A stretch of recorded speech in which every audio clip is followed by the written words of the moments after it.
4 Floridians have run for president, all unsuccessfully. Claude Clarke, who you'll remember, ran as both a Republican and a Democrat in alternating years. Reuben Askew ran in 1984, did badly in a Florida straw poll, kind of the end for him. Bob Graham ran and folded early. But the strangest one to run, I think, was Claude Pepper. And I think that most of you, it depends on your age, how many Claude Peppers you know.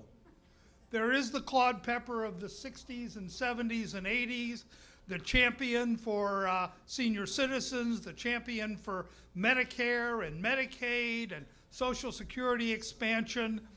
And there's also the Claude Pepper of the 30s, 40s, and up till 1950, who was a very divisive figure in America and who lost in 1950 because he had managed to antagonize just about everybody there was to antagonize.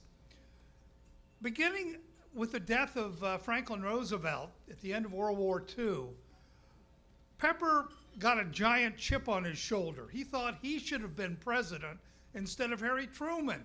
He thought he was the successor to the New Deal legacy, and he resented Truman.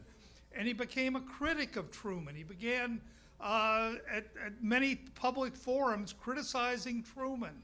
He began hinting that he might run for president or support a third party.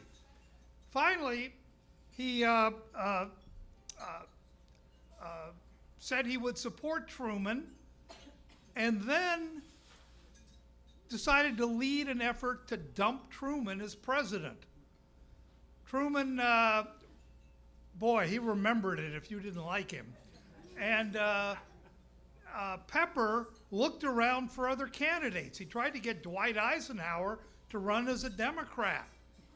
Finally, nobody would run. Nobody wanted to take on Truman.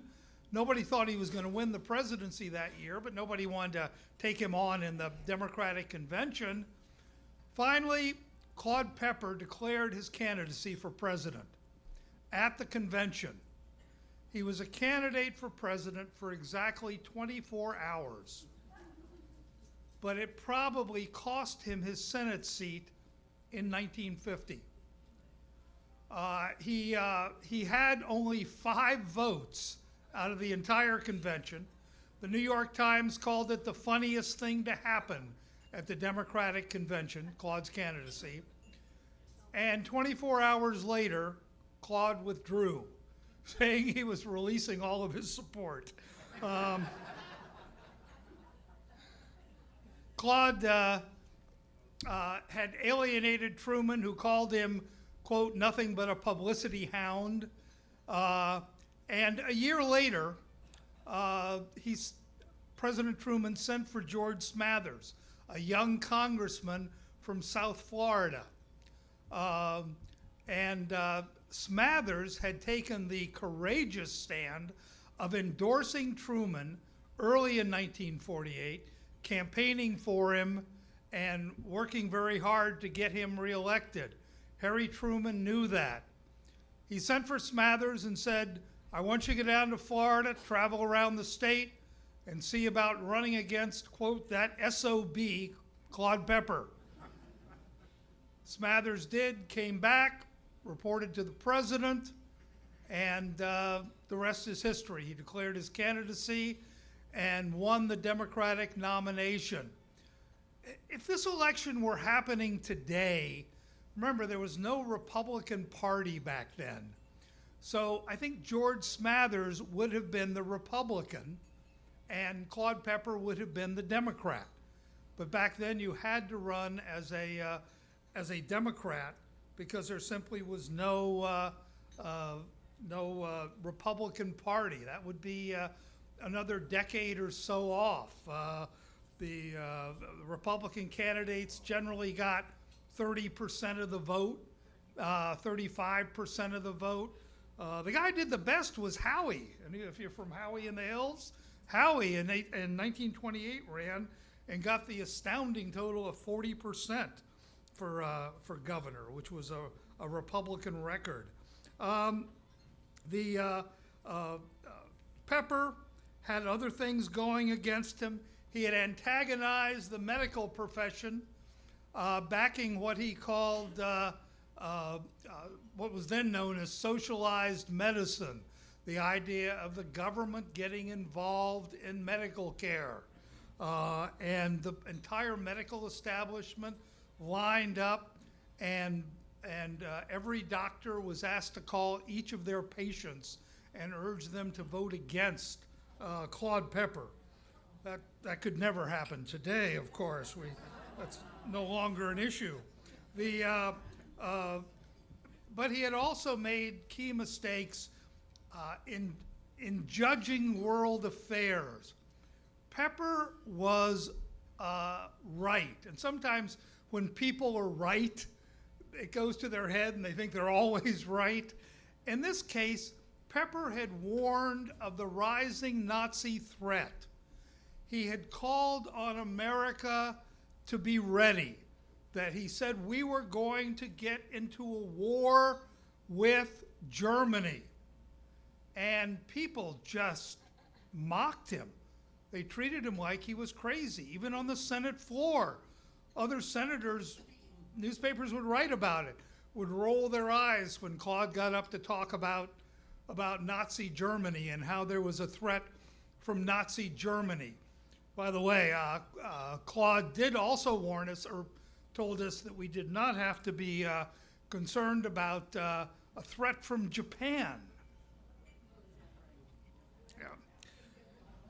Because as we all know, Claude told us that the Japanese babies are carried in pouches, just like every mother in America and every father in America has today, the pouches with the kids in front of us and their legs hanging down. And Claude said that meant they grew up with a bad sense of equilibrium. And therefore, Japanese people could not fly airplanes. So, but Claude turned out to be absolutely right about Nazi Germany, of course. And after World War II, he thought the big issue would be relations with Russia. Once again, he was right, except he guessed wrong. He thought the issue would be friendly relations with Russia. And I wonder today if anybody could win in Florida or any state going around giving speeches talking about what a wonderful fellow Joseph Stalin is. Just political suicide. He lost in 1950. He struggled for a dozen years. He really had a tough time making ends meet.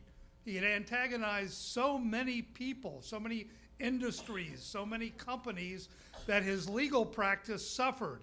1960, redistricting. They created a new district in Miami. Claude, never one to miss an opportunity, had written John Kennedy a letter when Kennedy had won the presidency. And Kennedy responded, and he said, "I hope to see you back in Washington soon." That was it. Just a polite goodbye. Claude used that line to say he had been endorsed by President Kennedy, who wanted him back in Washington. And he won in an upset against the machine candidate. And he went on to become the Claude Pepper that most of us know, the champion of social programs, the champion of the things I talked about earlier. I think it was a little disconcerting to me, though, I must tell you, after he was a member of the State House of Representatives for 2 years, in 1929 and 1930, and then lost. And he was on a train from Tallahassee down to Taylor County in the kind of the Panhandle area to his home, and he was very bitter about the defeat. And somebody said to him in 1930, "Gee, Claude, what happened?" And he said, "Well, I've learned a lesson."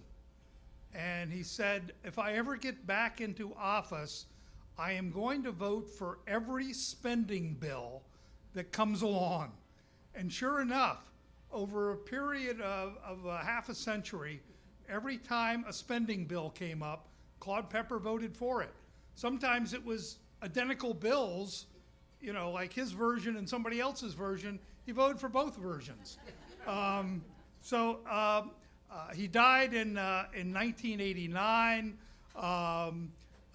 He is strange in that he had two political careers.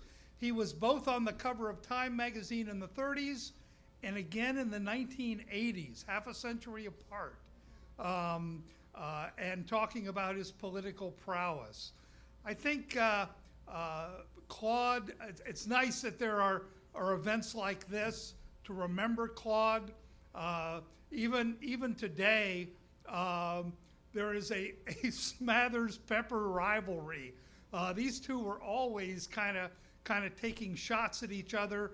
And of course today, if you're a Gator, you know that George Smathers has a library at the University of Florida, and Claude Pepper has a library at FSU.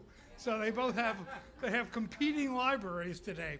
Finally, one thing that you may have heard about this race, which is not true, the great speech that Smathers is supposed to have given, the classic line, "My opponent's wife was a thespian in wicked New York."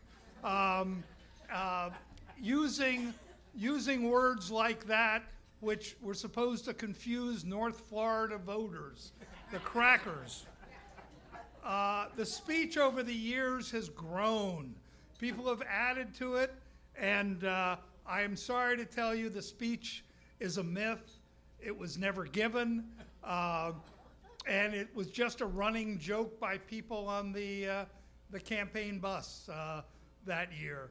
And so, strangely enough, if you Google George Smathers, you will find thousands and thousands of references to the speech.